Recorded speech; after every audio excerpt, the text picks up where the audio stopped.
गए छे अपने सबके मिथिला संस्कार पर स्वागत करे छे। एकटा छठी मैया के गीत दै छी से सुनू।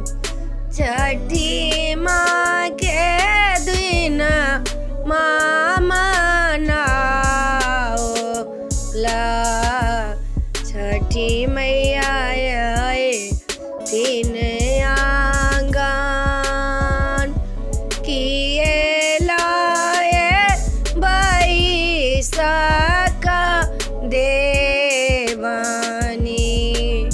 छठी मैया आए तीन आंगन, छठी मैया आए तीन आंगन।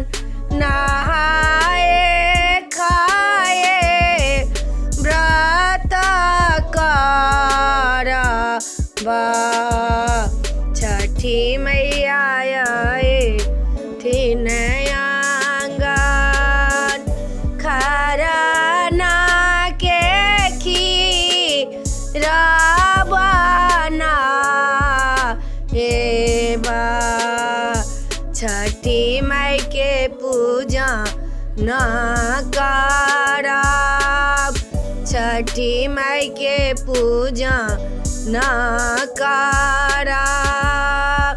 खरना के नहीं बेदा देवानी, पुत्र के रखथिन रक्षा, पुत्र के करथिन रक्षा।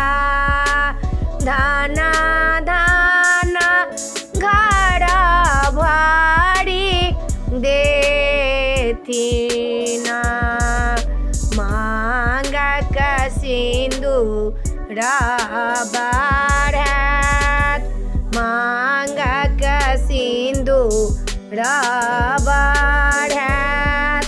पुत्र के फल मैया देथिना, बाँझिन पद के छोड़त, बाँझिन पद के छोड़त।